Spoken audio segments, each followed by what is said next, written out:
Hello everyone and welcome to my new channel. I'm going to be going over a few basics of crochet, and as I build up the stitches I will go through different combinations of stitches that will produce different designs.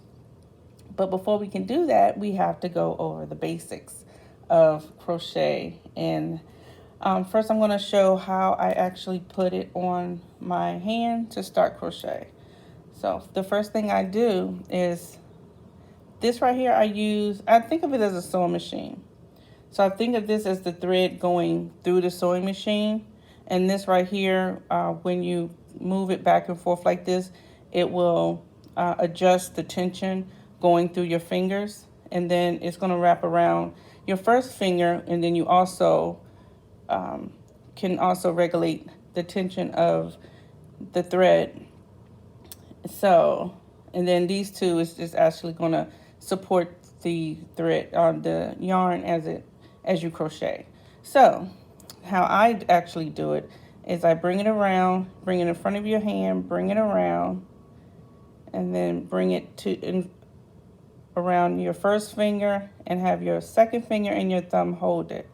Now, as I said, this is going to help with the tension. And I'm right-handed, by the way. So I'm going to do it again. I'm going to take the yarn, wrap it around my finger, and then I'm going to wrap it around my first finger and have my second finger and thumb hold it. That's the first part. Now, everyone does it different. They hold it different. So I'm actually going to use a big needle so you can really see what I'm doing. I'm actually going to start a basic of a slip knot. A slip knot is pretty much doing a knot that will then produce the foundation chain of what you're about to start.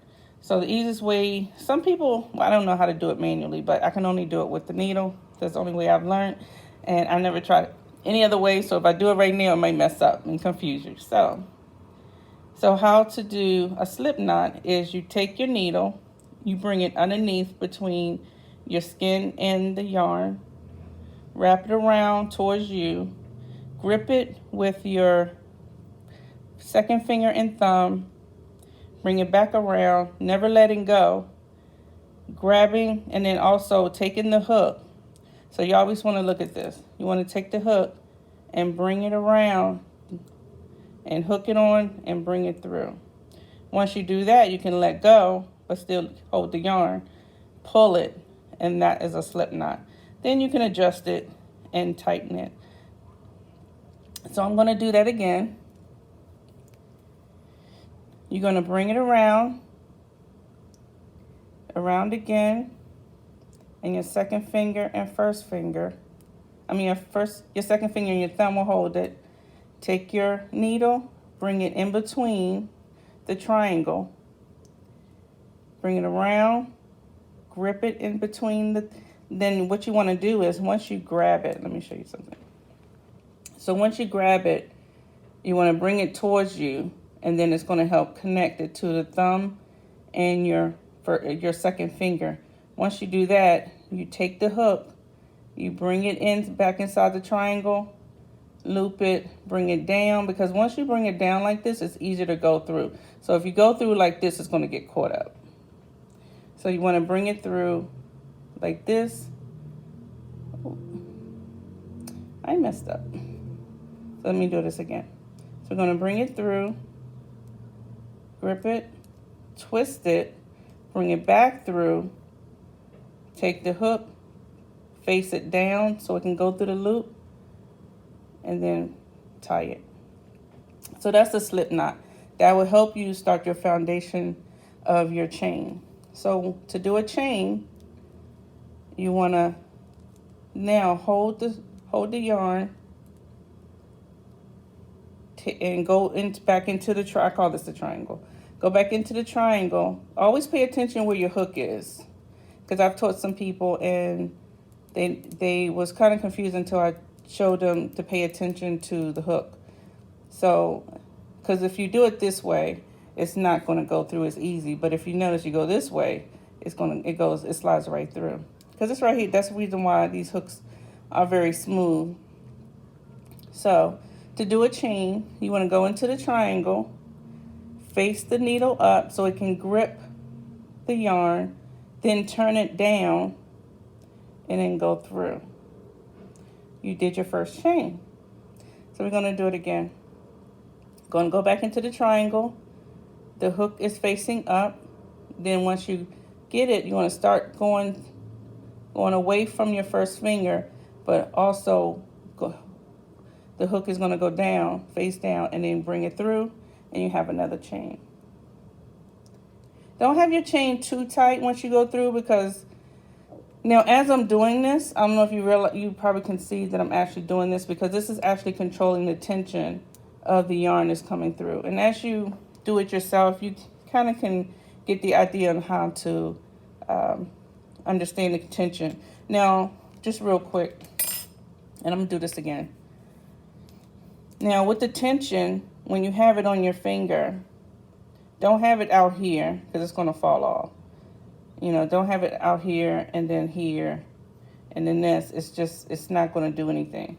So how it draws the tension is you have to put it into the crease of your first finger and then put it around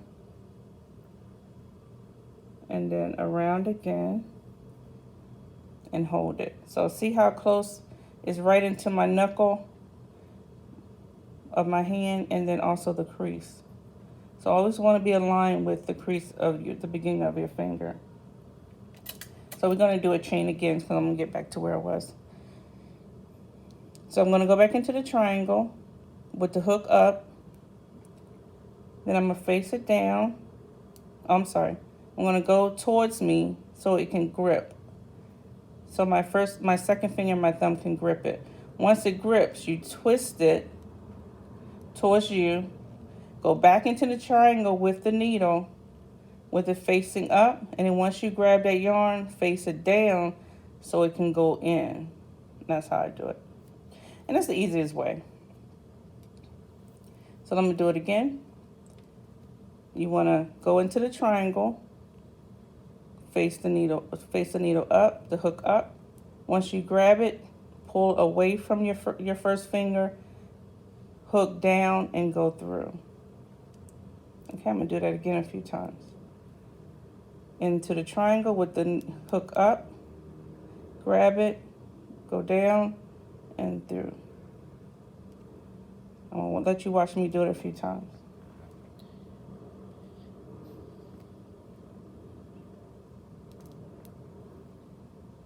And as you go, as you move along, you can also move along with the chain. So I'm going to do it a few times. Go through, the hook is up, go down and through.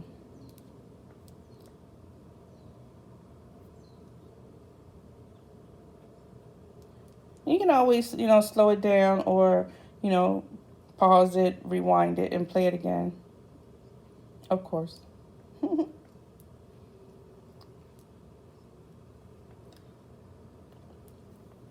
So this is considered the top of the chain. This is the bottom of the chain. So it's going to have those little loops on the back, but you can actually see the chain look like a braid. It's going to go up. So this is considered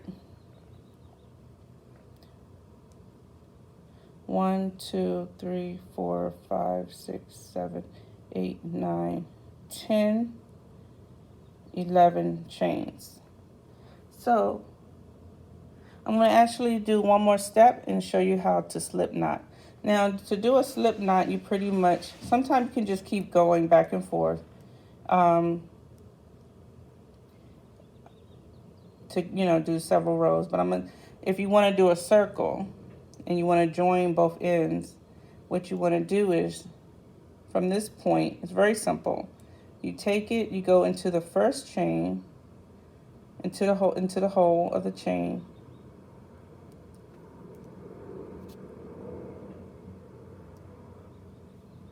So I went into the first hole of the chain and do what you did as if you was doing a chain. You bring it through, but you bring it through both loops from the beginning of the chain to the end, to the last chain, and then you have a slip knot.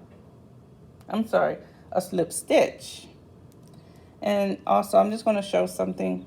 So you do a slip stitch if you're doing circles, designs. So say for instance, I'm going to do a chain.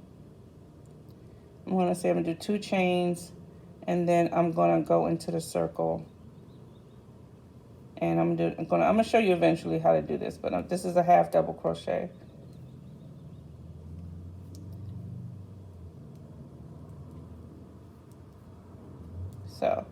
So this is the reason why we do this, because if we want to do a loop of some sorts, and some people get metal, and you can get a little fancy once you get advanced and get metal instead of doing a chain loop.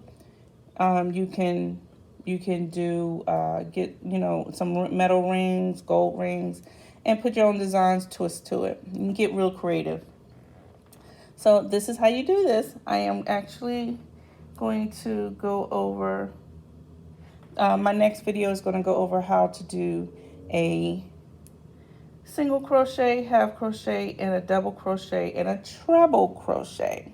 So stay tuned. Thank you so much for joining me during this first tutorial. Don't forget to subscribe and like my videos, and I look forward to showing you some more stitches in my next one. Bye bye.